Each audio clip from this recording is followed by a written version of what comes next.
नमस्कार माऊली भक्तांनो, माझ्या भक्ती सागर या चॅनलवरती आपले मनापासून स्वागत आहे। गजानन महाराजांच्या कृपेने तुमच्या सर्व चांगल्या इच्छा पूर्ण हो हीच महाराजांचरणी प्रार्थना। पाऊले चालती शेगावची वाट। जय गजानन। मी संजय मधुकर रोहनकार, पिंपरी खुर्द, तालुका अकोट, जिल्हा अकोला हे माझं मूळ गाव। म्हणजे तसं पाहता शेगावपासून फार दूर नाही, पण श्री गजानन महाराजांची सेवा माझ्या नशिबात माझ्या नोकरीनंतर आली। लग्नानंतर लिहिली असावी। इसवी सन 1995 ला माझं लग्न झालं। माझी नोकरी अकोल्या नजीकच्या शिवरग्राम मध्ये।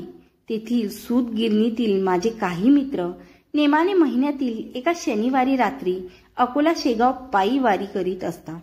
हे रात्र शक्यतो पौर्णिमेच्या आदल्या रात्रीच्या चतुर्दशी किंवा जवळपासची रात्र असते, जेणेकरून शांत चंद्रप्रकाशात पायी वारीचा मजा काही औरच असते। अकोल्यातील डाबकी रोडवर अनोखा हनुमान मंदिर आहे। तिथून संध्याकाळी 6 वाजता ही पायी वारी सुरू होते। मी इसवी सन 1996 पासून या वारीला जाऊ लागलो आणि गजानन महाराजांचा सेवक झालो। सुरुवातीला 5-25 भक्तापासून सुरू झालेली ही वारी आज वारीतील संख्या इतकी वाढली आहे की दर शनिवारी 1000-1500 लोक शेगावच्या दिशेने चालत असतात। आता खरं तर असं झालं आहे की त्या अनोखा हनुमान मंदिरापासून जे ऑफिसला जाणारे लोक आहे ते रविवार सुट्टीचा फायदा मिळावा म्हणून शनिवारीच्या लोकांना गुरुवारचं दर्शन व्हावं असं वाटतं ते बुधवारी रात्री, आणि ज्यांना असं वाटतं की एकादशीला आपलं शेगाव दर्शन व्हावं ते दशमीला रात्री शेगाव वारीसाठी निघतात। प्रकट दिनाच्या आदल्या रात्री तर नुसता जल्लोष असतो। 40 ते 50 हजार भक्त भक्तिरसात चिंब न्हाऊन पाऊले चालली शेगावची वाट या भावनेने पायी वारीत सामील होता। त्या रात्री वारी निघताच दुसरं टोक शेगाव पाहता असतं। वाटेत महाराजांच्या चरणी आपली सेवा अर्पण होते या भावनेने वारकऱ्याला बेसन भाकरी मुख्यत असतेच, पण सोबत मसाला दूध, केशरी दूध, पोहे, आलू बोंडे, ड्रायफ्रूट काय अगदी आग्रह करून घ्यावा लागतं। अवघं वातावरण भक्तिमय होऊन जातो। खरोखरच अनुभवण्यासारखा सोहळा असतो। गेली अनेक वर्ष पायीवारी करताना पायीवारीचा आनंद तर मी घेतला, पण महाराजांनी एक कृपा अशी केली की कर्मधर्म संयोगाने एका परिचिताच्या माध्यमातून शेगावला मी माझी सेवाही देऊ शकलो। अगदी वेगवेगळ्या ठिकाणी अनेक वेळा नित्यनेमाने माझी सेवा महाराजांनी रुजू करून घेतली। त्यामुळे मी महाराजांचा भक्त तर झालोच, पण त्याहीपेक्षा मी महाराजांचा सेवेकरी झालो। मी एक सेवेकरी या दृष्टीतून जेव्हा सभोवताल घडणाऱ्या घटनांचा विचार करतो तेव्हा असं लक्षात येतं की त्या घडणाऱ्या घटनामागील महाराजांची योजना आपण समजून घेण्याचा प्रयत्न केला तर आपण एका वेगळ्या पातळीवर त्या घटनाक्रमाचा अर्थ लावू शकतो।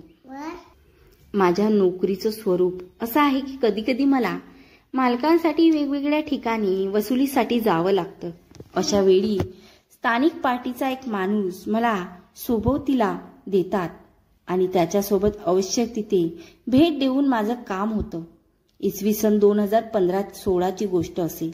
मी माझ्या कामाच्या निमित्ताने नाशिकला गेलो होतो। मला 2-4 ठिकाणी जाऊन माझं काम करायचं होतं। तेथील एका संबंधितांनी त्याच्या माणसाला सांगितलं की यांना तुझ्या 2 व्हीलरने घेऊन जा आणि सगळ्या ठिकाणी जाऊन या। त्याप्रमाणे मी त्याच्या गाडीवर मागे स्वार झालो आणि आम्ही निघालो। मध्येच एका ठिकाणी तो माणूस म्हणाला, असं करू, तुमची हरकत नसेल तर मला पोस्ट ऑफिसमध्ये एक काम आहे, तिथे आपण जाऊ, नंतर पुढे जाऊ। त्यावर मी म्हणालो, माझी काही हरकत असणार, जशी महाराजांची इच्छा। आम्ही पोस्टात पोहोचलो। तो माणूस त्याच्या कामाला लागला। मी बाजूला माऊलींचं चिंतन करीत उभं राहिलो। इतक्यात 2 माणसं तिथे आली। त्यांच्या हाताकडेही माझं लक्ष गेलं। माझी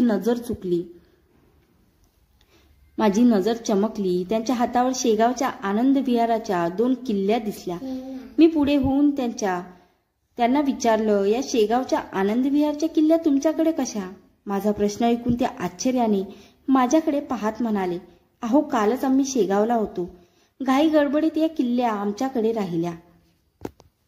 त्या कशा पाठवायच्या या चिंतेत पोस्ट करता येतील का या विचारांना आम्ही येथे आलो. मी त्यांना माझी ओळख दिली. त्यांना म्हटले, चिंता करू नका, उद्या पहाटे या काउंटरवर जमा झालेल्या असतील. माझी कामं उरकून मी रात्री किल्ल्यासह गाडीत बसलो. नाशिक शेगाव नंतर येणारा अकोला, माझं रिझर्वेशन अकोल्यापर्यंत होतं, पण मी रात्री 12 वाजता शेगावला उतरलो. सकाळी किल्ल्या योग्य ठिकाणी देऊन मंदिरात पोहोचलो. पाहतो तर मंदिर छान सुशोभित केलेले. तो गुढीपाडवा होता. महाराजांनी किल्ली पोचवण्यासाठी मला निमित्त करून नववर्षाचा पहिला दिवस श्री गजानन महाराजांच्या दर्शनानं साजरा करण्याचा आनंद मला मिळवून दिला होता. आता मी तुम्हाला माझ्या मुलीनं श्रद्धानं तिच्या वयाच्या 9व्या वर्षी अकोला शेगाव पायी वारी केली त्याविषयी सांगतो. साधारण जानेवारी 2003 मधील ही घटना आहे. त्यावेळी श्रद्धा 5 वर्षाची होती. आपण सामान्यत तळ पायाला कुरूप झाल्यास पाहतो, पण श्रद्धाच्या दोन्ही तळ हाताच्या डाव्या हाताला 2-3, उजव्या हाताला 2-3 कुरूप झाले. मी तिला प्रथम अकोला येथील बालरोग तज्ज्ञ डॉक्टर नरेंद्र राठी यांच्याकडे घेऊन गेलो. त्यांनी मला एखाद्या सर्जनला दाखविण्याचा सल्ला दिला. त्यानुसार मी अकोला येथील डॉक्टर रणजित सपकाळ यांना भेटलो. त्यांनी ऑपरेशन करून कुरूप काढण्याचा सल्ला दिला आणि सांगितलं की ऑपरेशन केल्यानंतर तळ हातावर वर्ण कायम राहतील. त्यामुळे मी ऑपरेशनचा विचार बाजूला ठेवला. तितक्यात आम्ही शेगावला जाणार होतो. म्हटलं, शेगावला जाऊन येऊ, नंतर पाहू काय करायचं ते.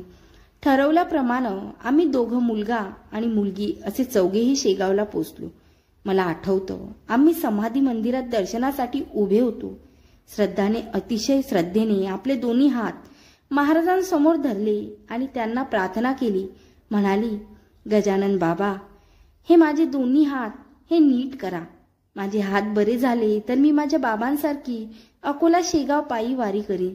मी ते ऐकलं. माझं हृदय उचंबळून आलं.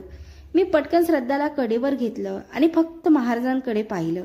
आम्ही सर्व तिथून बाहेर पडलो. तो मार्च महिना होता. शाळांच्या परीक्षा आटोपल्या आणि श्रद्धा माझ्या वडिलांकडे गावी खेड्यावर गेली. मी माझ्या कामात गुंतलो. 2 महिन्यानंतर जूनच्या सुरुवातीला श्रद्धा पुन्हा परत आली. आल्याबरोबर तिने तिचे दोन्ही हात माझ्याकडे धरले. म्हणाली, बाबा, माझे हात बरे झाले. गजानन बाबांनी माझं ऐकलं. मी तुमच्यासोबत पायी वारीला येणार. श्रद्धाचे हात पूर्ण बरे झाले होते. हातावर कुठलंही नामोनिशाण नव्हता. तिची पायी वारी करण्याची जिद्द पाहून मी सुखावलो. पण तिचं लहान वय लक्षात घेऊन मी तिला काही दिवस रोखलं. शेवटी वयाच्या 9व्या वर्षी ती माझ्यासोबत अनोखा हनुमान मंदिरापासून पूर्ण शेगावापर्यंत पायी वारीत चालली आणि त्यानंतर तिने कित्येक वेळा माझ्यासोबत पायी वारी पूर्ण केली. तिचा नवस पूर्ण झाला. आज श्रद्धा शेगाव अभियांत्रिकी महाविद्यालयात शिक्षण घेत आहे. जसं जमेल तसं शेगाव पायी वारीत भाग घेत आहे. कधी अकोला शेगाव तर कधी खामगाव शेगाव. एका मुलीचा बाप म्हणून मी जेव्हा श्रद्धाची श्री गजानन महाराजांवरील निष्ठा पाहतो तेव्हा माझं मन भरून येते आणि माझं अंतर्मन ग्वाही देते. शेवटी जीवनात समाधान मिळवण्यासाठी काय पाहिजे?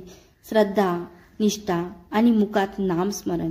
श्री गजानन, जय गजानन, श्री गजानन, जय गजानन.